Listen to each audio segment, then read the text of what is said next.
Morning, everybody. Very nice to see everybody on this graciousness morning. Graciousness is a green tea, and we're going to spend some time going through that, tasting it. And by the time we're finished this morning, you should walk away with several things. You should have a little bit of an idea of what wild tea by definition is. You should have some sense of a green tea that isn't bitter. And how in the world does that happen? And you should also know what the processing steps are. So I should be able to accomplish all of that if I don't get distracted. So let's go ahead and jump right into stories for the week. It's very interesting how the tea industry overall works. And I'm talking about the tea industry here in America because people open shops, they open websites, they do all sorts of things to enter into the tea industry. And over time, we come to know lots and lots of people, either by reputation or because they've actually come here. And thank you all who've shared information about new sources. I always love this because we're always interested in what everybody else is doing. And one of the stories for this week is a source was shared with us, a relatively local source. And because my memory is short, I didn't recognize the name. But of course, the boss, the tea master, immediately as she started thinking about the situation, hey, wait a minute, don't you remember that those people were in the shop? And one of the people was born in China, and therefore, when they were in the shop, they told her their story. Now, they also have a website, and the website is not consistent with that story. But of course, the internet, you have to weigh. Which should you believe? Should you believe what somebody tells you, or should you believe what they write on the internet? You know, because the internet is such a good source of information, I just default to the internet. So beware of what you're looking at, because it's not all that it seems sometimes. All right, so let's get into graciousness right away. Green tea, it's a wild green tea. Wow, that sounds really interesting. Does wild have any significance? Hey, let's talk about significance for a minute here.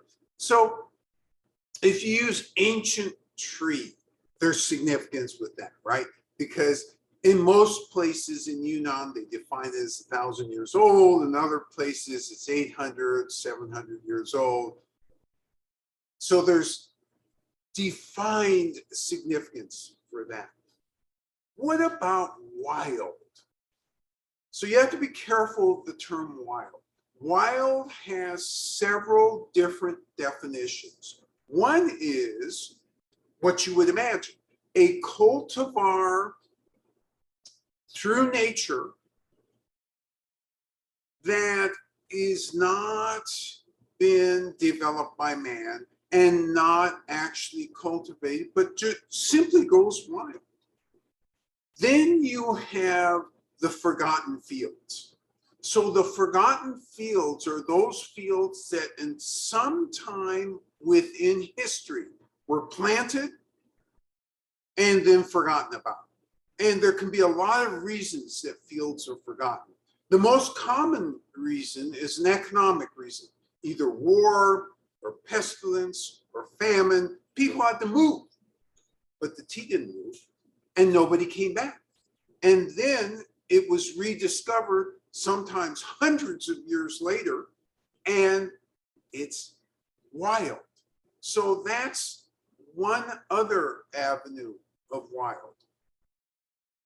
So be aware when you hear the term that there can be different reasons for wildness. And does that affect the quality of the tea? It really doesn't, but just again, so that you understand that there is a difference, that's what you should take away from this discussion of wild. Graciousness belongs to a wild tea. It comes from Anhui Province, and it comes from the Yellow Mountain area. In fact, the pictures you have are directly about, they're part of a range. They're connected to a range which is connected to the Yellow Mountains. So it's considered Yellow Mountain wild tea.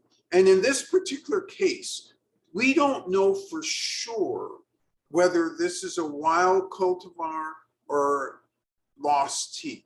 We suspect it's wild, but we don't have a good explanation from the farmer that verifies whether it is or not. But as far as we're concerned, we don't care. And we don't care because we love the taste profile of this. Now, speaking of taste, and yes, I understand that before I digress too much longer, we do have to taste this. So many people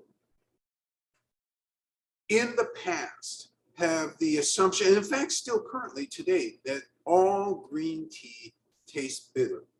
And it's almost a death sentence for some people when they go into the doctor, they have some sort of heart problem or some other problem, and the doctor, a forward-thinking modern doctor, says, you got to add green tea. And they're thinking, oh no. Hey doc, are you sure I can't have red tea? I like red tea. I'm willing to drink red tea. Doc shakes his head or her head. I said green tea. There is a difference. So the question before we taste this tea is, are there any green teas which are not bitter? Well, you're about to taste one, and we have lots of them within the shop. So what is it about green tea that makes it bitter? All right, as we are actually going through the tasting, I'll talk to you about that. But one of the key elements to remember, we're going to focus a lot of time with amino acids today. And these are free amino acids. Now, I don't mean that you just go to the free market and pick them up. I mean, they're free within the plant. They're available to the human body. And most of the green teas have 23 of these things. Depending on their composition and the relationship to one another, that affects eventual flavor and aroma. Oh, and one other thing. When you pick the tea, that also affects what the percentages of these amino acids are.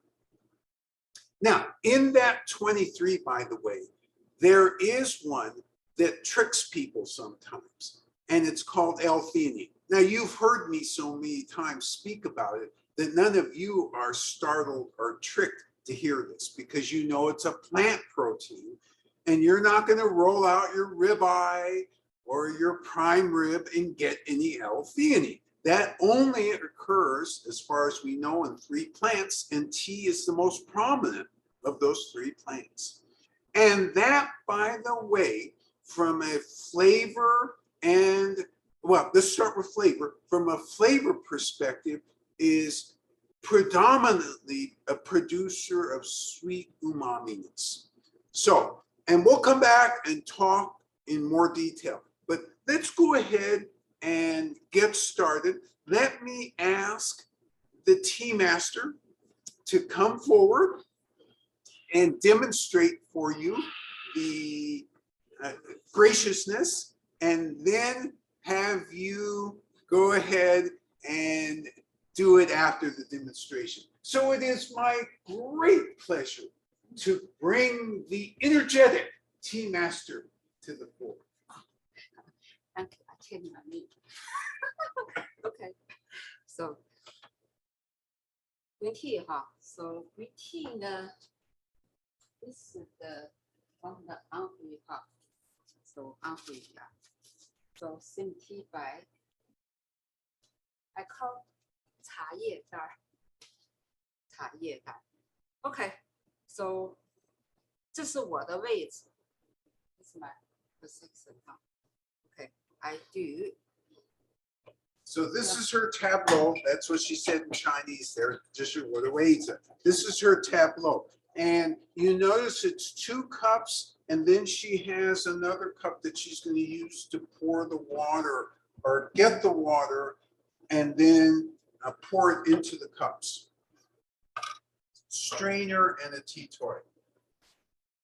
So she makes sure in the beginning that everything is just as clean as it possibly can be, and that the cups are heated. And the cups being heated is important, because if you're trying to get an understanding of the flavor, what you want to do is get the aroma first. And I will tell you, you can get some faint aroma from dried leaves, but the faint aroma usually doesn't tell you all that much versus the heated aroma. So you can use any temperature of water between 170 and 212.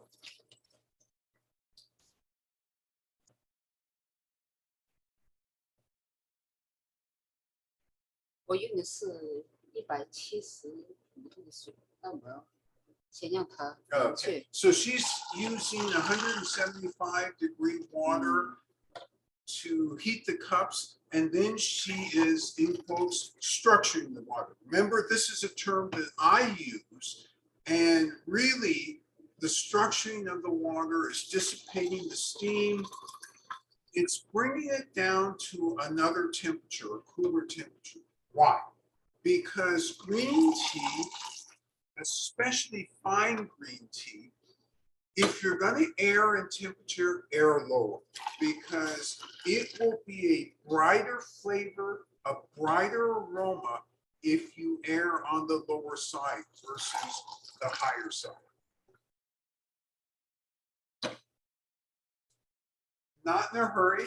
She's taking her bag, which is pre-measured to 5 grams. 希望大家呢要跟我这次一样的，我用这个来做，因为它这杯还是热的。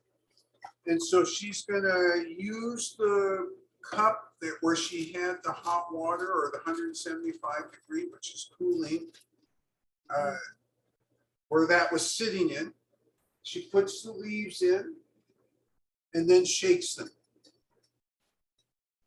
And what are you trying to do when you do that? You're trying to distribute the heat over all the leaves. 也叫摇香。 And there's a term in Chinese about shaking up the aroma. And shaking up is very American. It should really be shaking forward or waking up the aroma. She pours the water on the side of the cup, not directly on the leaves, and sets the timer for 2 minutes. So this is, in a minute, what you'll do. So what's the process for the green tea? In general, the process is you pick, you get it back to the farm or the production area as quickly as possible. You let it wither slightly. Why is that? You're trying to reduce the water content in the leaves so that they're pliable. And then you're going to use some methodology. You're either going to fry the leaves, you're going to bake the leaves, or you're going to steam the leaves. You're going to use one of those 3 methodologies. What's common about all those? You're applying heat. And what you're trying to do is to denature or make ineffective the enzyme which causes oxidation. How does oxidation occur? Oxidation occurs when you bruise a tea leaf.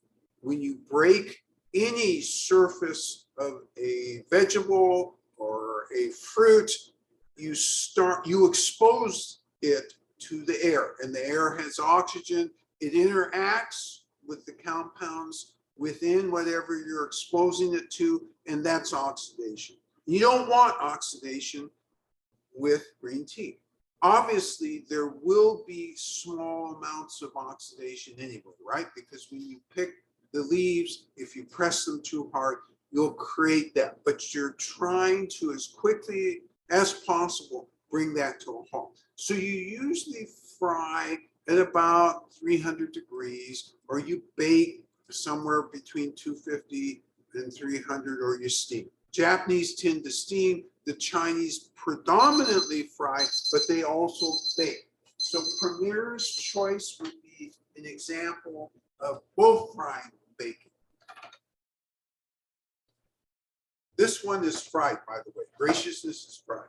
All right, the timer's gone off. Tea master separates the tea leaves from the tea itself.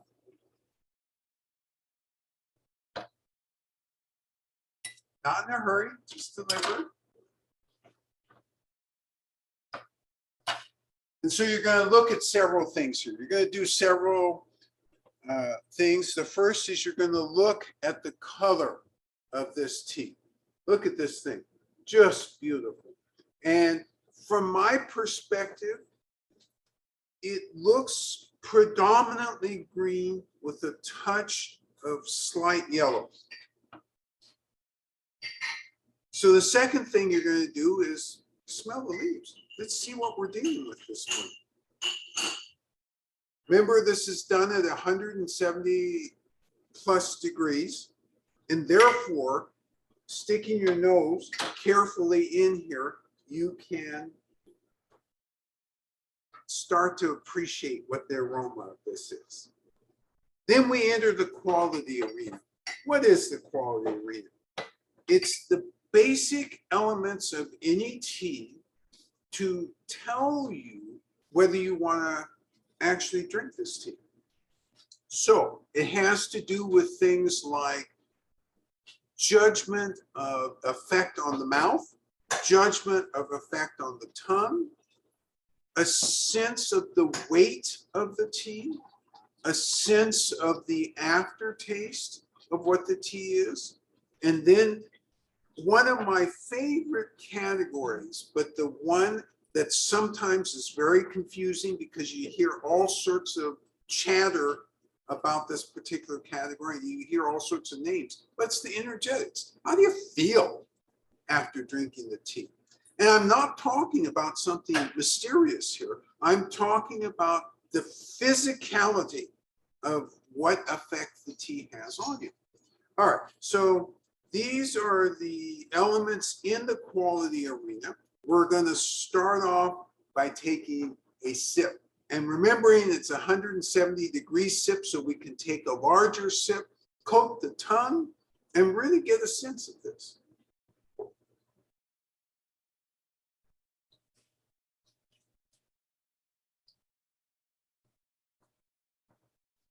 So you notice I'm not in a hurry to swallow the tea. I'm rolling it around in my tongue. And now I'm thinking about what that effect is.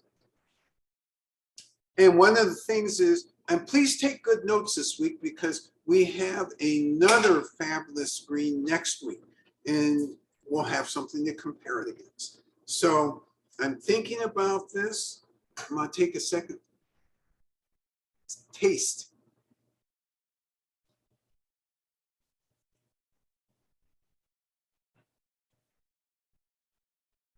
Now, don't worry if the energetics comes to you more slowly, because energetics isn't something, because we're all built differently and we perceive things differently. The energetics comes at different speeds for all of us. So don't be alarmed if, well, gosh, John, I don't feel anything yet. That's okay. Because by the time you finish this cup, in fact, long before it, you will feel something. And that's what the energetics will be. All right. So it's your turn to go ahead and brew. So hopefully your tableau is set up and that you have your 175-degree water set up and that your timer is at 2 minutes. The grammage of this is 5 grams. It's already pre-measured. You don't have to worry about that.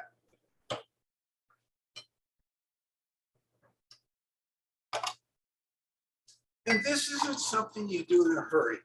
You are thoughtful as you go through this process because you're trying to make some judgments about it.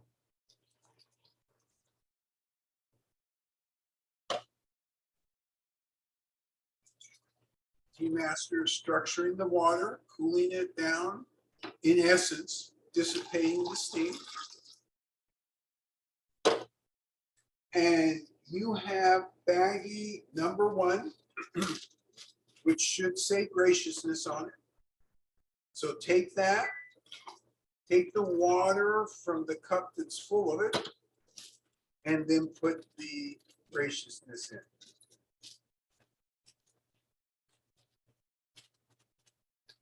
So I get all of those leaves. By the way, this is a leaf and a bud, and we'll talk about that also.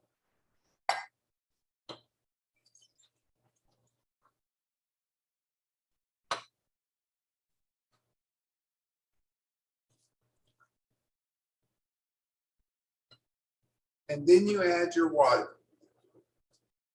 And you hit your timer, which is set for 2 minutes. So let me finish up the processing portion of what we're going to talk about today. And then let me hurry back to those amino acids because they're sitting out there waiting for me to give some sort of explanation about the role that they play within the flavor and the aroma of the tea.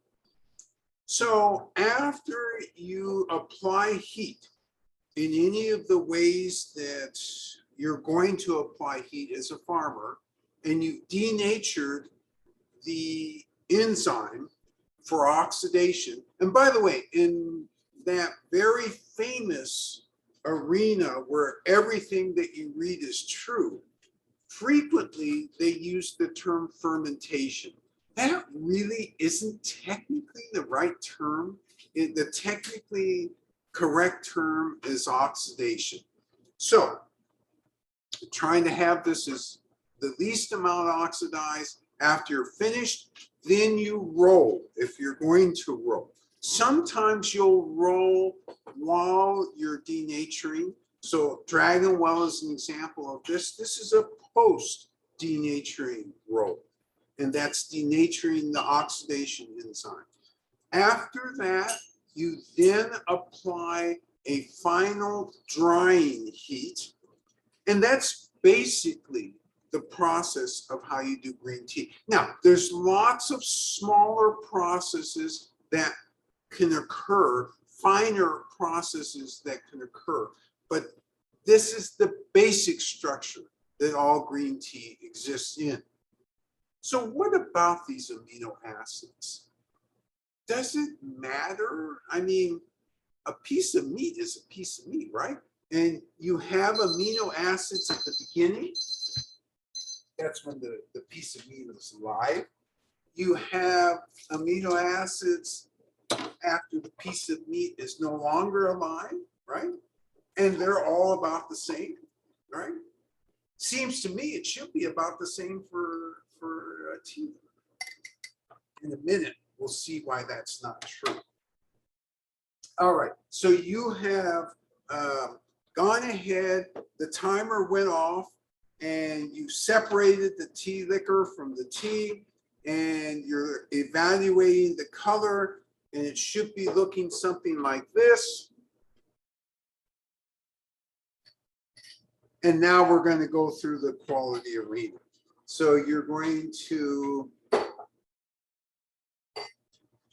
smell the tea, and the tea leaves disappeared. They normally would be right here, and you'd smell the tea leaves as well.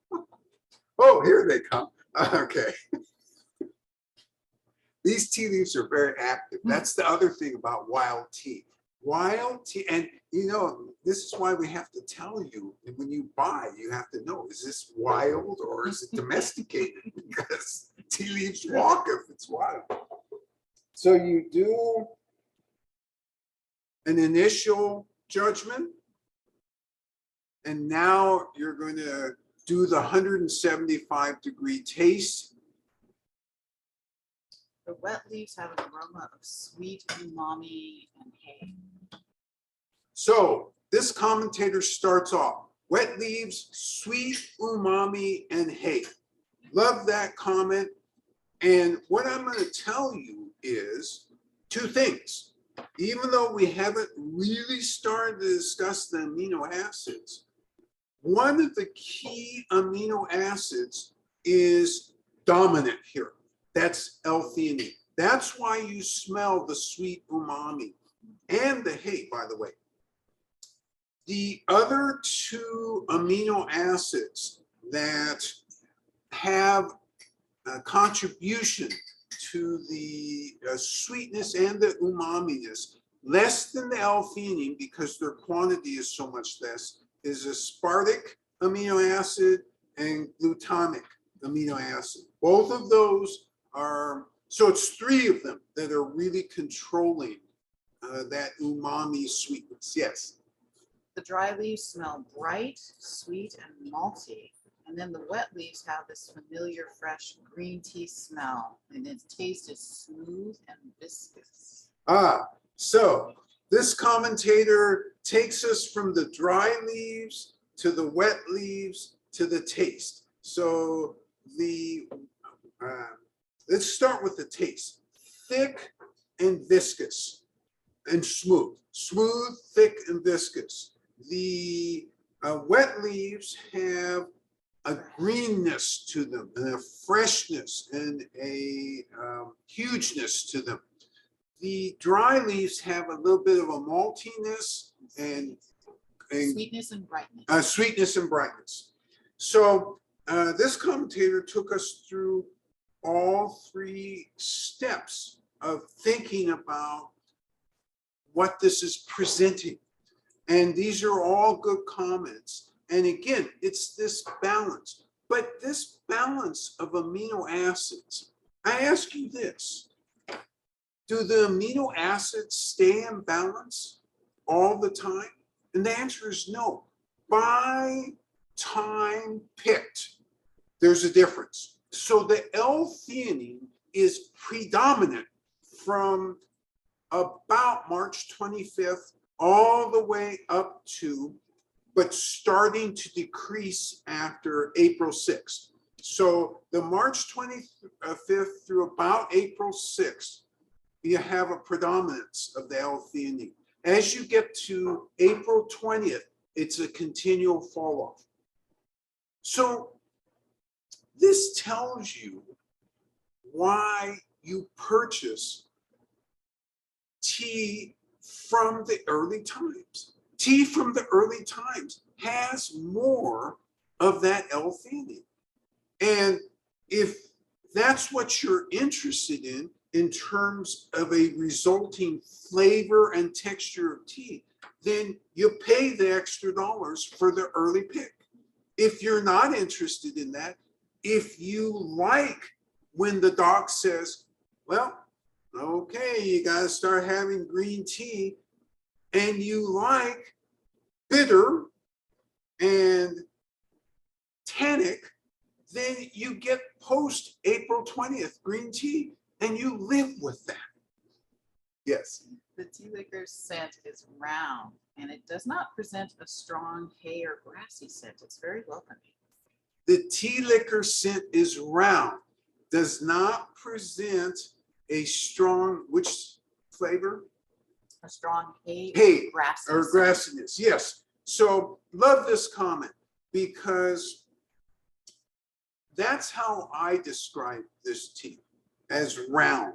I particularly appreciate that. And there isn't a huge sense of anything else going on. The flavor is also sweet and subtle, and there's a mild grassy flavor at first, almost like matcha. The flavor is sweet and subtle, mild flavor, almost like matcha. So this would not be the matcha that's heavily, you get some matchas and they are so strong that they overwhelm you. But this would be like one of the early matchas, which is light. And the commentator notes the aftertaste is sweet and smooth. Aftertaste is sweet and smooth. Yeah, so you've got something that's drinkable, very drinkable, actually deliciously drinkable. And by the way, has all the interesting elements of the quality arena. So you've already identified the smooth, you've already identified the density. What else is it about this that makes it really quality? Somebody else agrees that the leaves smell bright and sweet. This commentator observes a corn kind of aroma, reminds her of freshly baked cornbread. So bright and sweet, the commentator says this reminds them of a cornbread, a freshly cooked cornbread, bright and sweet. And remembering, we've done yellow tea recently, where we have almost that buttery and almost sometimes a sense of popcorn. This isn't as distinct, but I get where the corn is coming from, because what you're referring to from my perspective, the picture I get in my head when you say that is white corn, fresh off the cob, just steamed perfectly, and you get that light sweetness to it. I get a sense of drying on my tongue. Good. All right. So back in the quality arena, definitely a sense of drying. Is it heavy drying or light drying?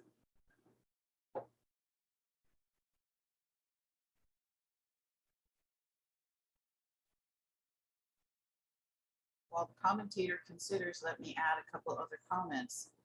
Somebody else gets a tiny little bit of spice in the leaves and the tea.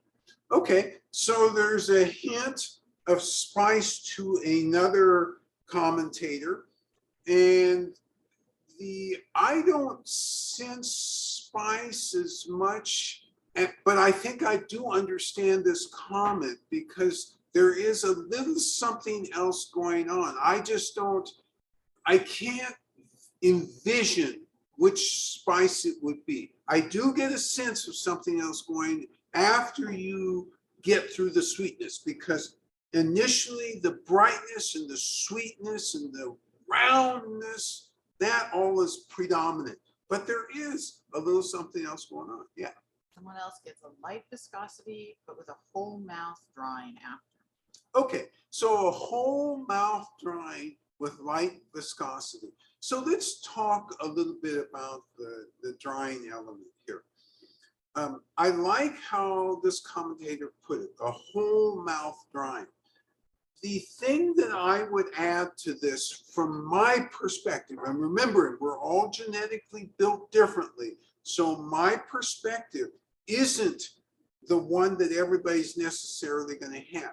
But what I do get from this is it isn't some, in comparison to some teas where there's such a strong drying that that's what you sense right away. This one, the drying sneaks up on you.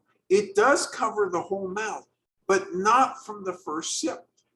You sip down a little bit, and then all of a sudden you're realizing, I am getting this throughout the mouth, but the first sip does not reveal that. Get a sense of butter fighting to come out of the background. Okay, a sense of butter fighting to come out from the background. Love this comment because it also refers to the smoothness. It refers to the fact of the roundness, smoothness and roundness together along with this weight, does have that suggestion that it's just about to be butter. Someone else doesn't taste spice, but definitely understands the spice effect on the mouthfeel. Otherwise, it could be cloying. Otherwise, it could be what? Cloying. Oh, cloying. Okay. So I really like this comment. It's a very thoughtful comment because, like me, unable to specifically identify a spice, but are aware that it's an effect as if there is a spice in there, almost a little bit cloying. And so again, I wouldn't lead with cloying and I wouldn't lead with spice, but I would definitely say all of us are in the same ballpark, that there's other stuff going on in there once you get through the brightness and the sweetness. The brightness and the sweetness sweep you away to start out with. Then these other things, as you drink down the cup and as it cools, start to come to the fore. Yes.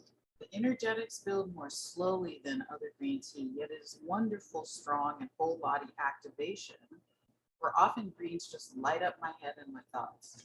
The energetics build up more slowly than this commentator is used to experiencing with green tea. Usually for this commentator, the fireworks come alive right away with first sips. This one, and this is a great comment because green tea is more varied than people believe. People tend to believe and lump green tea as if it's one generalized category for which there's not much variation. Actually, there is a lot of variation, but it's only if you take tea rhythm time. If you don't take tea rhythm time, so for example, if you serve this to somebody and they claim that they like green tea, and you are talking to them or they're reading or you're eating something, they will consume this quickly and not get the full measure of what this is. They'll tell you, oh yeah, that was good. But then when you ask them, well, okay, why was it good? They won't be able to tell you because the speed, this tea tricks you in effect. And this is why today I'm taking a little bit more time to go through this, because if you drink this as fast as it's inviting you to drink this tea is inviting you, oh, drink me fast so that you can get to the second cup. You will, yes, appreciate it, but not the same way that we're appreciating it right now. Nice comment from, pull that back up, wild graciousness or gracious wildness? Wild graciousness or gracious wildness. I like that. Very nice comment. As my cup cools, I am able to taste notes of earthiness. Okay, so I knew eventually someone would wander into this. So as the cup cools, this commentator gets, and I'm going to modify the comment. The commentator said a slight hint of earthiness. The way I would modify this is the slightest hint of earthiness. In other words, you would not have detected this at all if we'd just been sitting around drinking this. You'd have gone through it so fast that that earthiness would have just disappeared. It was always there. We've discovered it by taking this time. From another commentator, it's tannic and gently energizing. All right, another commentator notes tannic and slightly energizing. Particularly love the slightly energizing comment. The slightly energizing, this one really does give you kind of a boost. And it's the type of a boost that if you are wanting to concentrate or you need to get something done mentally, this will do that for you. Second steep time? Second steep time is 1 minute. All right, so we were talking about amino acids before we really got into this. So we identified 3 that really deal with the umami sweetness. And we identified timing of when those are most in the tea leaves themselves. And that's exactly why when you're looking for green tea of this caliber, you're buying in that magic time between March 21st and April 6th. In other words, you're not buying in that time. You're buying leaves that were picked within that time period. So does this mean every varietal, that's the time period? Not exactly. Most varietals, it's that time period. Not every single one fits that because of where it grows. So if it's way south, say in Yunnan province, you can get an even earlier pick. You can get a February pick and it'll have that sweet umami-ness because of the presence of the L-theanine and the other amino acids that affect that portion of the flavor. There are specific amino acids that leave a bitterness in the mouth. And those are what come more in play as you get later in the season, because there's a total set that you will have within a tea leaf, and the percentages vary as the tea leaf gets later in the season. What were the 2 amino acids again, other than L-theanine? Aspartic and glutamic.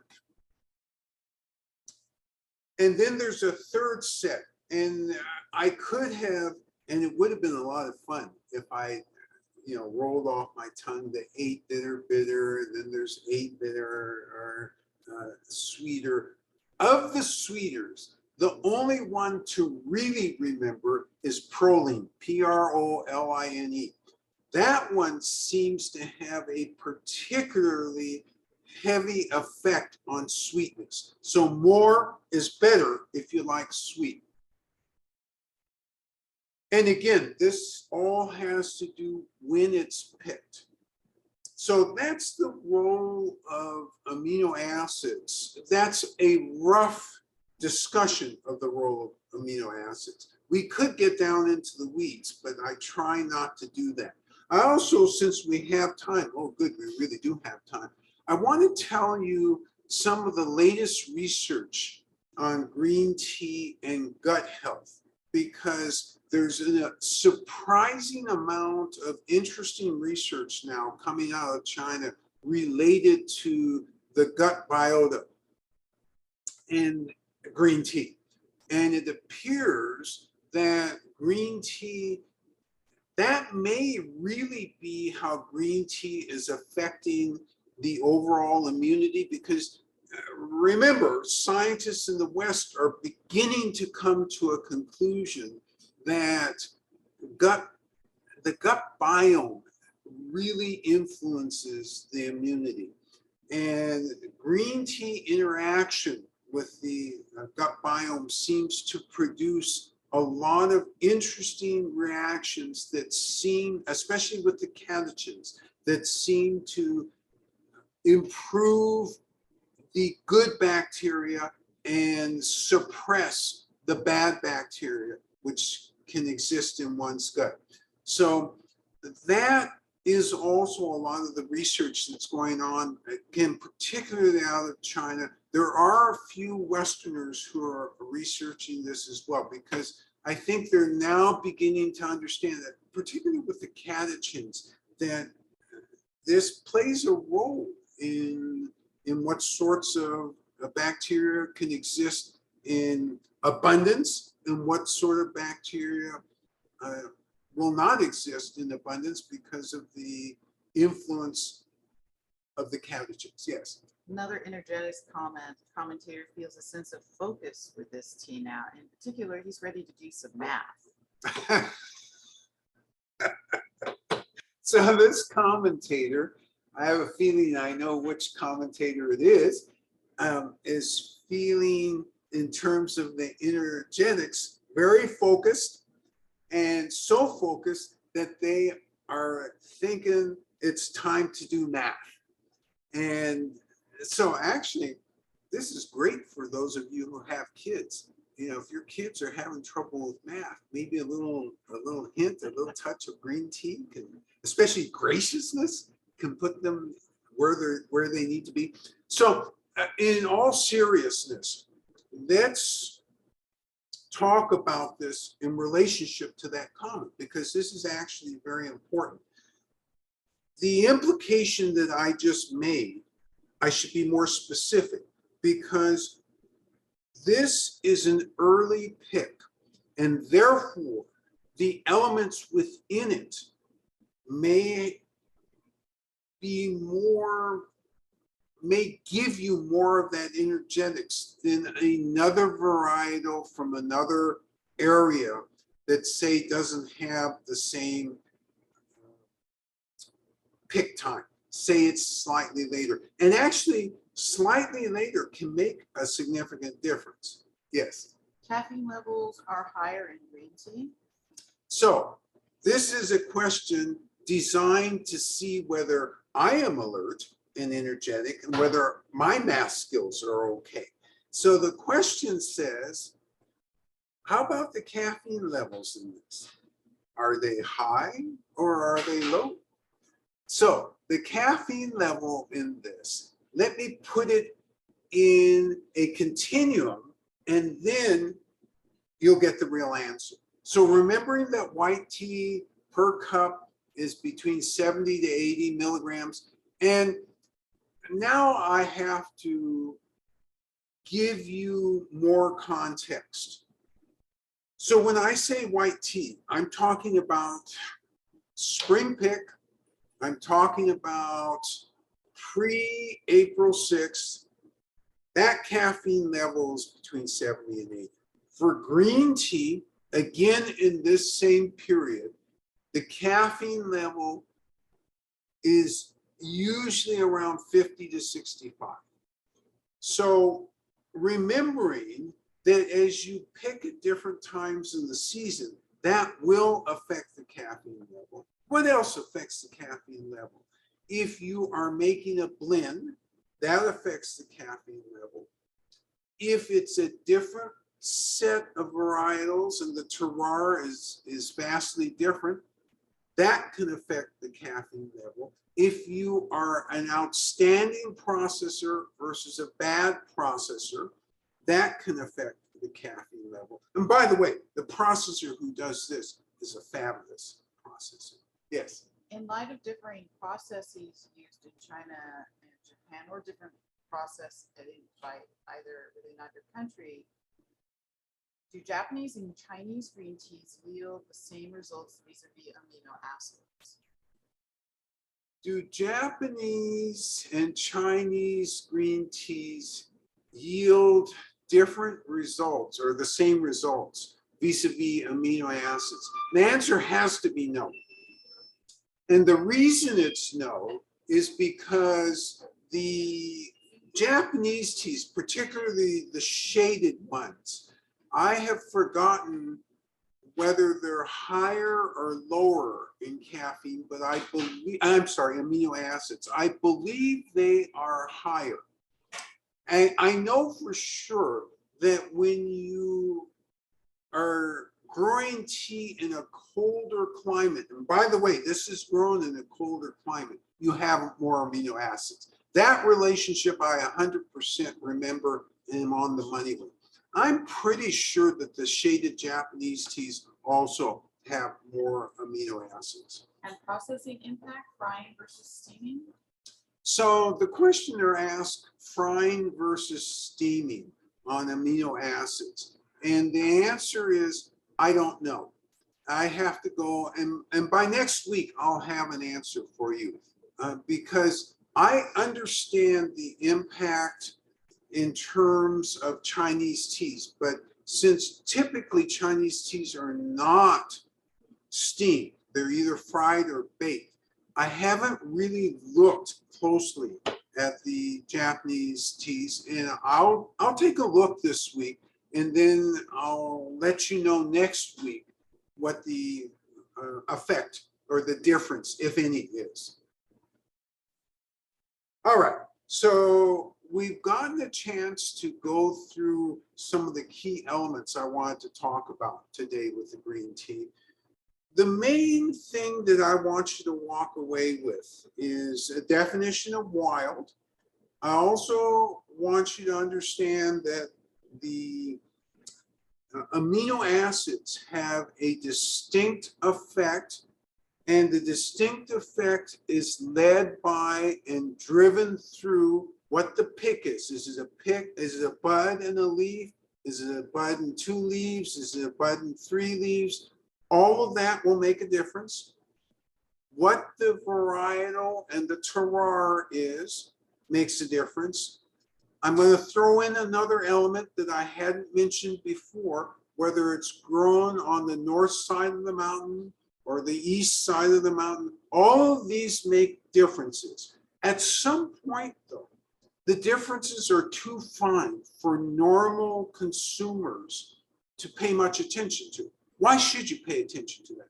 We might pay attention to that because if the farmer indicates, oh yeah, this is north side, the flavor is absolutely fabulous, then ding, ding, ding, ding, ding, the amino acid distribution is favorable, which probably means that there's more L-theanine. Yes. Suggested food pairing? Suggested food pairings. This is definitely something you would not have with a heavy meal. This is almost like at the end of a meal, you have a wonderful white fruit compote, or you have a cookie that is not extremely sweet, something almost shortbready, not too heavy. That's a wonderful way to enjoy with the tea, with this tea. You can't, if you use something heavier than what I just suggested, you will not be able to appreciate all the elements that you just got. The brightness of this tea, it can't serve anything that's going to interfere with that brightness, because at the end of the day, the brightness and the sweetness of this just blossoms and stands out. Yeah. Why the name Graciousness? Why the name Graciousness? So, as usual with me, it's about feelings. So when I drank this tea, it just made me, the roundness and the welcomingness of this tea, to me, is extremely welcoming. It's almost as if you go somewhere with the most gracious of hosts that welcomes you and with arms open. So it's that type of graciousness that I was referring to. And it's just the feeling that this particular tea gave me. By the way, for those of you who have inquiring minds, which is all of you, and you want to know what the Chinese name was, the Chinese name is Wild Yellow Mountain Green Tea. Doesn't graciousness seem more to the point? Hence the name Graciousness. All right, well, for a change, we're going to end early, because if I start down my next story, I really do want one of these sessions to talk about why we have a factory in China. But today's not the day, because if I do that at 10:50, some of you are going to be saying, wait a minute, I got other things I got to do today. This is gracious, but you know, I got stuff to do. So we're going to stop here today. Next week, if you liked graciousness, you will also enjoy vitality next week. Make sure you keep your notes because they are different. And it's nice to compare green teas because we don't do that very often. And again, many people lump green tea in as if it's one flavor, one feeling. You'll find out it isn't. Have a great week. Stay safe. We'll see you next week. Bye-bye now.